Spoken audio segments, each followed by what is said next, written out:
It's been a great few years in the field of archaeology, and we mean that quite literally. There are a lot of archaeologists digging up a lot of fields, and they're finding great things in the process. Even though we've discovered so much about our ancestors during the past few centuries, there's still so much more to find out. Here are some of the most amazing archaeological finds of recent times. Finds that are just as awesome and incredible as anything that's come before them. We know that our ancient ancestors lived alongside woolly mammoths, and we also know that the bravest of our ancestors also hunted them for food. But we have no idea what process, hunt, or ritual created this incredible Ice Age relic in Russia. It's a 40-foot wide circle of mammoth bones, including skeletons, tusks, and full skulls, and all of them were brought to this location deliberately to be arranged in this way. It's a monument of some kind, but we can only guess at its purpose. The site, known as Kostenki 11, was created approximately 25,000 years ago, but was only discovered for the first time in 2014. The remains of at least 60 mammoths are present at the site, but experts are at a loss to explain what they're doing there. Their best guess so far is that the carcasses of captured mammoths were placed here in the permafrost to preserve the meat, like a gigantic freezer unit. That's plausible, but it doesn't explain why the hunter-gatherers would have taken such care as to lay them down in the formation of a 2-foot-high ring. For as long as there have been human beings, there have been sports. Most of the sports we play now are a century or two old, but they have their roots in much older traditions. We know that because of discoveries like the one a team from the USA's George Washington University made in Etlatongo, Mexico in 2017. They thought they were excavating the ruins of an ancient theater or public building, but 2 years later, they reassessed their work and realized that they'd found a pair of ball courts. Both are made of stone, and the oldest dates back to 1375 BCE. The courts were surrounded by earthen mounds to allow spectators to sit and watch the action, and appear to have been in use for almost 2 centuries, based on radiocarbon dating of burnt wood found at the site. The game, which was probably similar to racquetball, was popular among Aztecs and Maya, and spread far and wide across Mesoamerican societies. These recently discovered courts are the oldest that have ever been found, and so it's possible that this is where the game started. Archaeologists who specialize in Egyptology have done a great job of locating many of the tombs of the pharaohs, but they haven't yet found all of them. The tomb of Thutmose II is still missing, but a discovery made in early 2020 by accident might have put them on the brink of finding it. A Polish team was rummaging through rubble in the Deir el-Bahari region of the country in the hope of uncovering part of the mortuary temple of Hatshepsut. But they found something quite different and even more remarkable. Instead of temple ruins, they found a 3,500-year-old treasure chest, one that bears an inscription dedicating it to the memory of the lost pharaoh. Measuring little more than a square foot, it's easy to see how the box has been missed by previous researchers for so many years. It looks just like any other piece of rubble, until you see it at close quarters. Once the team opened it up, they found a few golden items carefully wrapped in linen, a fossilized goose egg, and the skeletal remains of a sacrificed goose. The placement of the box suggests that a tomb was either created somewhere nearby or was planned to be built somewhere nearby. Archaeologists are betting on the former and hope to be able to find it soon. Finding a rock that looked like a giant golden cannonball would have to be considered a good day out for any archaeologist or geologist. But the golden cannonball was just the start of the story when Aaron Smith found one in Yorkshire, England in February 2019.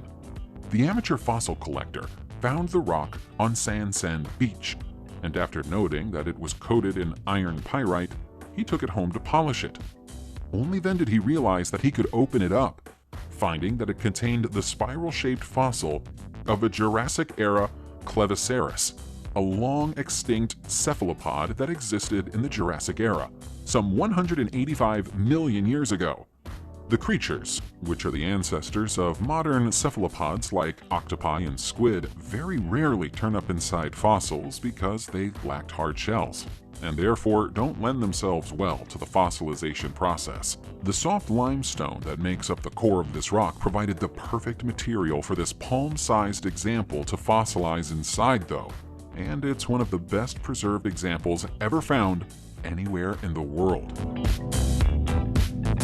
These days, most civilized nations in the world are trying to discourage the practice of trading in ivory on the grounds that it's regarded as cruel.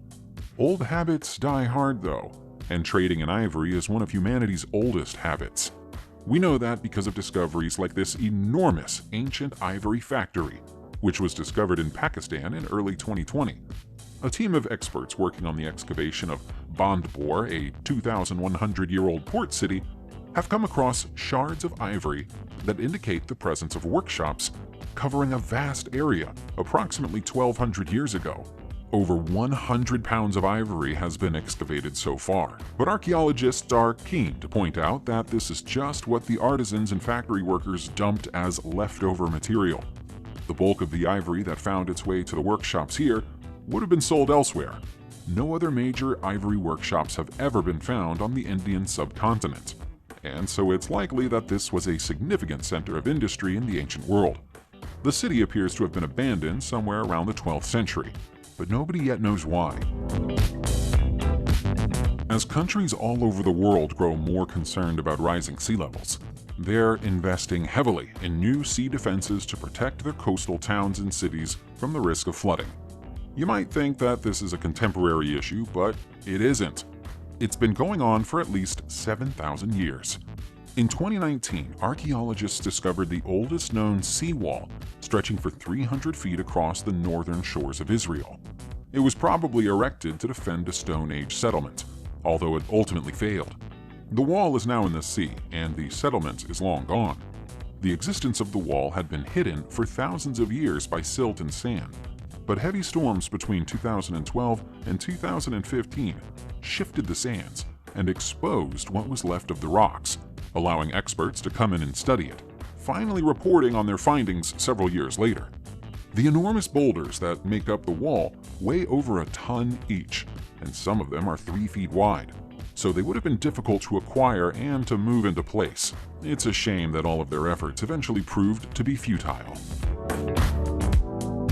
If a fire dance and a feast was your preferred form of entertainment in the Middle East of ancient times, Girsu was probably your destination of choice.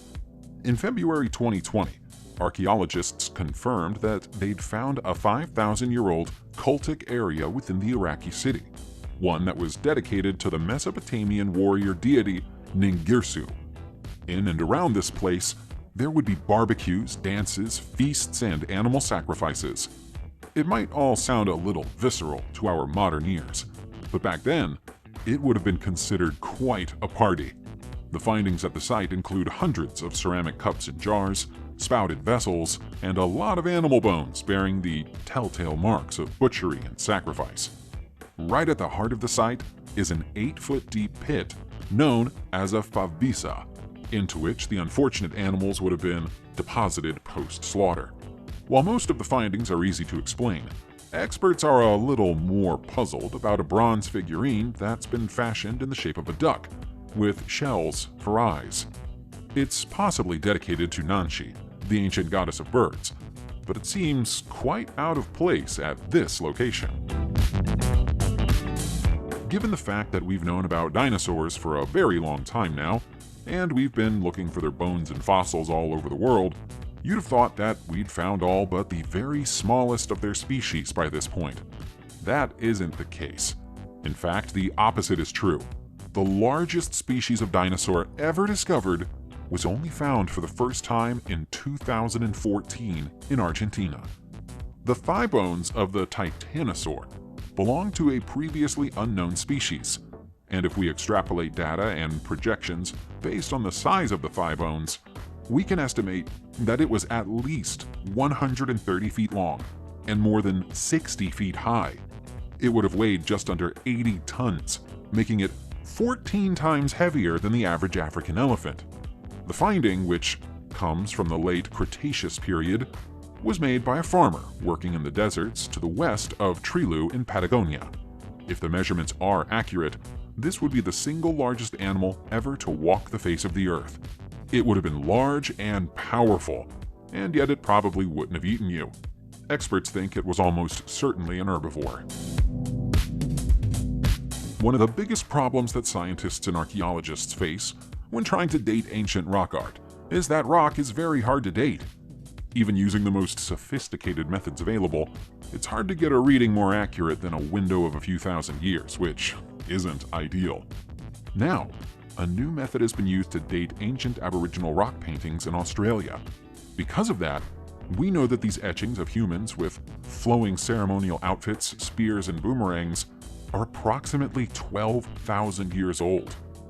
The new technique has been pioneered by Damien Finch from the University of Melbourne, who focuses on dating organic matter trapped below the paintwork, rather than trying to date the paint itself. In this case, the remains of several wasps' nests were trapped below the paint, and those nests can be radiocarbon dated and allow us to see the paintings in a new light. Experts had always known they were old, but not quite that old. With an accurate age to work from, Damien and his team can now start to build a more detailed picture of what life was like for Aboriginal people in the Kimberley area of their time. 85 miles away from the capital city of Guatemala is an archaeological site known as Takalik Abaj. It might be a little difficult to pronounce with a Western tongue, but it's one of the most important places in the whole world when it comes to the history of writing. It was here that the ancient Olmecs began to experiment with the written word around 3,500 years ago, culminating in the first appearance of Mayan hieroglyphic script about 2,000 years ago on a slab called Stela 87. The stela had been undiscovered until November 2018. Because this early form of Mayan writing differs from the form that the civilization eventually settled upon, it's proving to be difficult to decipher. But expert Nikolai Grube believes that it bears the name of a king, along with several of his royal titles. The whole site is full of objects that appear to chart the evolution of writing from lines, dots, and circles through to full hieroglyphics. And so some archaeologists have come to refer to all of Takalik Abaj as a laboratory for the study of the written word. The Outer Hebrides is a chain of islands off the coast of Scotland in the United Kingdom. They're in a remote location, and they're sparsely populated, meaning that anything that was placed there by our ancient ancestors is largely still there. That makes it a great place for archaeological study, and in January 2020, a team working there found something surprising. There's a stone circle on the Isle of Lewis, similar in arrangement to that of Stonehenge in England, but at its center is a star-shaped magnetic mystery. The circle is buried under centuries of peat, but satellite scans have revealed the presence of both the stones and the magnetic anomaly. According to geologists and geophysicists, the only thing that would have been capable of creating such a magnetic force 4,000 years ago would be a lightning strike, and possibly more than one lightning strike. It's unlikely that the stone circle would have been built around the site of the lightning strike coincidentally. So the ancient people who lived here either had an interest in lightning or an interest in the magnetic forces created by the lightning. We wish we knew more. Perhaps we will one day. In 2019, archaeologists announced that they'd found the Hand of God close to the site of Hadrian's Wall in Great Britain. They were being a little dramatic with the name, but it's an amazing discovery all the same. This incredibly detailed bronze sculpture of a hand is so detailed that it even has fingernails, and may be connected to one of the most brutal battles ever waged on British land. Based on the fact that it was buried around 1,800 years ago, experts believe that it was most likely a tributary offering to a Roman god of war, and would have been buried at the end of the Roman advance into Scotland. More than 50,000 soldiers were involved in the battle, and the area was stricken by conflict for more than 2 years after the invasion in 209 CE. Once the war was over, A Roman temple to the god Jupiter was erected close to the Roman fort of Vindolanda, and the placement of the hand would have been part of the festivities that marked its opening. It was probably intended as a token of relief that the long and costly conflict had finally come to an end. Subscribe to the channel and turn on notifications, and you will be the first to know when a new video comes out.